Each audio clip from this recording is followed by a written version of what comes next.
Hello friends and very warm welcome to Chickies Biology another video. In this video today we will discuss about after 12th class in biology के बाद pharmacy and biotechnology में से किसके job chances ज़्यादा होते हैं। ये question मुझे पिछले कई दिन से आ रहा था और इसी क्वेश्चन का एक अप्रोप्रिएट आंसर मैं आप लोगों को अपनी इस वीडियो में यहाँ पे देने जा रहा हूँ। और अगर अभी तक आप लोगों ने चैनल को सब्सक्राइब नहीं किया तो आप लोग चैनल को भी सब्सक्राइब ज़रूर कर लें। फ्रेंड्स, आप लोगों के लिए जो IFS कोचिंग है ये आप लोगों के लिए टेस्ट सीरीज़ लेके आई है, लेक्चर सीरीज लेके आई है जिसका रेट 99 ओनली है और रिकॉर्डेड कोर्सेज आप लोगों के लिए लेके आई है जो आप लोग रजिस्टर कर सकते हैं @99 ओनली। लिंक्स जो हैं इस वीडियो के डिस्क्रिप्शन बॉक्स में अवेलेबल हैं और ओनली 21 डेज अभी लेफ्ट हैं। Crack CSIR net JRF with IFS, तो ये भी आप लोगों को यहाँ पे पता होना चाहिए। अब हम लोग बात करते हैं कि 12th क्लास इन बायोलॉजी के बाद फार्मेसी एंड बायोटेक्नोलॉजी में से किसके जॉब चांसेस ज़्यादा होते हैं।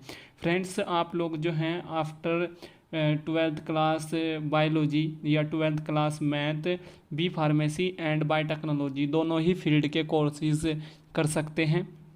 और अगर आप लोगों ने 12th क्लास बायोलॉजी से किया है या मैथ से किया है तो आप लोग भी फार्मेसी कर सकते हैं या आप लोग जो है BSc बायोटेक कर सकते हैं या फिर BTech इन बायोटेक्नोलॉजी कोर्स कर सकते हैं। अब भी फार्मेसी में आप लोग दो कोर्स कर सकते हैं।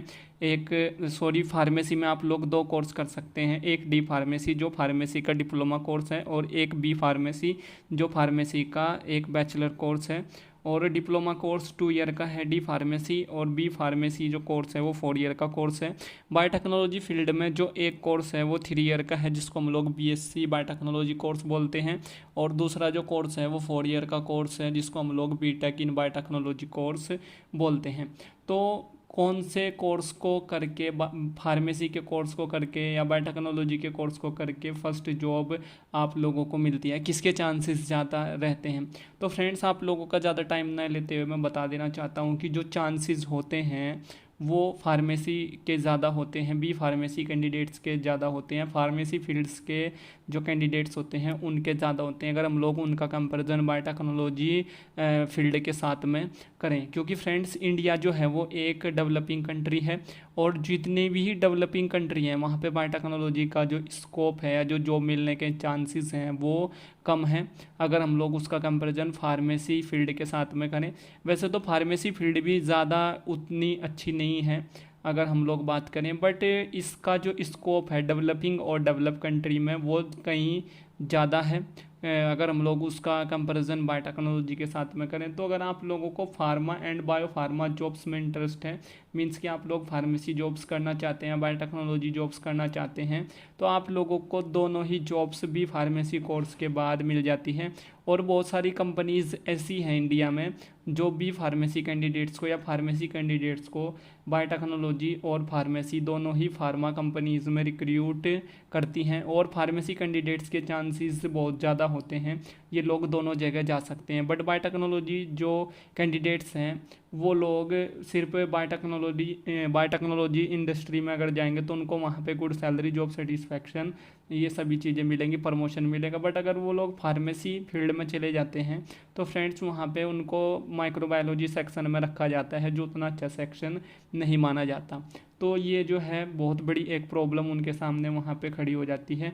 और फार्मा में बायोटेक्नोलॉजी कैंडिडेट्स का बिल्कुल भी स्कोप नहीं है, उनका स्कोप सिर्फ बायोटेक्नोलॉजी इंडस्ट्री में है और बायोटेक्नोलॉजी इंडस्ट्री जो है इंडिया में बहुत कम है अगर हम लोग उसके नंबर की बात वहाँ पे करें। अब मेडिकल स्टोर जो है सिर्फ बी फार्मेसी या डी फार्मेसी कैंडिडेट ओपन कर सकते हैं, बायोटेक्नोलॉजी कैंडिडेट ओपन नहीं कर सकते। अगर आप लोगों की जॉब भी नहीं लग रही है कहीं पे भी गवर्नमेंट या प्राइवेट सेक्टर में आफ्टर बी फार्मेसी कोर्स या डी फार्मेसी कोर्स, तो आप लोग अपना मेडिकल स्टोर खोल सकते हैं। आप लोग ऐसे ही जॉबलेस नहीं घूमेंगे, आप लोग खुद का अपना एक वेंचर या स्टार्टअप ले सकते हैं। बट बायोटेक्नोलॉजी कोर्स के बाद आप लोग मेडिकल स्टोर नहीं खोल सकते, ओपन नहीं कर सकते, जो एक बहुत बड़ा ड्रॉबैक वहाँ पे होता है। हॉस्पिटल जॉब्स जो है बी फार्मेसी या डी फार्मेसी कैंडिडेट्स की जल्दी लगती हैं, बायोटेक कैंडिडेट्स की हॉस्पिटल जॉब्स नहीं लगती। उसके बाद इंडस्ट्री जो जॉब्स होती हैं उसके बारे में मैंने आप लोगों को बता ही दिया।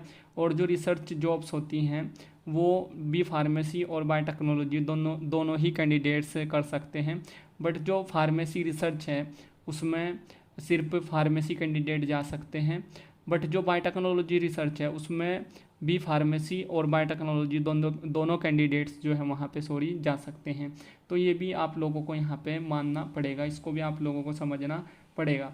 उसके बाद आप लोगों को जो है सैलरी की अगर हम लोग बात करें तो सैलरी जो है फार्मेसी कैंडिडेट्स को अच्छी मिलती है। अगर हम लोग उसका कंपैरिजन बायोटेक्नोलॉजी कैंडिडेट्स के साथ में करें, आप लोगों को अगर बायोटेक्नोलॉजी फील्ड में अच्छी सैलरी चाहिए तो आप लोगों को उसके लिए पीएचडी करना पड़ेगा। जबकि अगर आप लोगों को फार्मेसी फील्ड में अच्छी सैलरी चाहिए तो एम फार्मेसी अगर आप लोगों ने कर लिया है तो ये सफिशियंट है। और वो आप लोगों को पे डिपेंड करता है कि आप लोग जो है आगे पीएचडी करना चाहते हैं फार्मेसी फील्ड में या नहीं। तो ये कुछ इंटरनल यहाँ पे पॉइंट्स हैं जो मैं आप लोगों के साथ में शेयर कर रहा हूँ। और जॉब चांसेस के बारे में तो मैंने आप लोगों को बता ही दिया कि फार्मेसी कैंडिडेट्स के जो जॉब चांसेस होते हैं वो ज़्यादा होते हैं इन कंपैरिजन बायोटेक्नोलॉजी कैंडिडेट्स। तो इन सभी पॉइंट्स को आप लोगों को हमेशा अपने माइंड में रिमेंबर रख के तब एक डिसीजन लेना है आफ्टर योर 12th क्लास। भले ही वो 12th क्लास आप लोगों ने मैथ स्ट्रीम से किया है या बायोलॉजी स्ट्रीम से किया है। अगर आप लोग बायोटेक्नोलॉजी जो कोर्स है बीटेक इन बायोटेक्नोलॉजी कोर्स अगर आईआईटी एनआईटी से करना चाहते हैं या सेंट्रल लेवल की जो यूनिवर्सिटीज़ होती हैं या स्टेट लेवल की जो यूनिवर्सिटीज़ होती हैं वहाँ से करना चाहते हैं तो आप लोगों का जो है आईआईटी जो जेई मेंस एग्ज़ाम है एडवांस एग्ज़ाम है वो क्वालिफाई होना ज़रूरी है। और अगर आप लोग प्राइवेट यूनिवर्सिटी से कोर्स करना चाहते हैं तो आप लोगों का एडमिशन मेरिट बेस्ड और आप लोगों का एडमिशन जो है वहाँ पे डायरेक्ट भी हो सकता है। तो ये तो बात हो गई बीटेक इन बायोटेक्नोलॉजी कोर्स के बारे में। बी फार्मेसी कोर्स के लिए भी जो है आफ्टर 12th क्लास बहुत सारे एंट्रेंस एग्ज़ाम्स होते हैं। गवर्नमेंट इंस्टीट्यूशंस में अगर आप लोग एडमिशन लेना चाहते हैं तो वहाँ पे तो एंट्रेंस एग्ज़ाम के थ्रू ही होगा। अगर प्राइवेट इंस्टीट्यूट्स में एडमिशन लेना चाहते हैं बी फार्मेसी कोर्स में डी फार्मेसी कोर्स में तो फ्रेंड्स वहाँ पे फिर जो है आप लोगों का मेरिट बेस्ड एडमिशन हो जाएगा या फिर डायरेक्ट एडमिशन वहाँ पे हो जाएगा। So thank you friends, thank you for watching and do subscribe the channel for upcoming videos and latest updates. Thank you friends.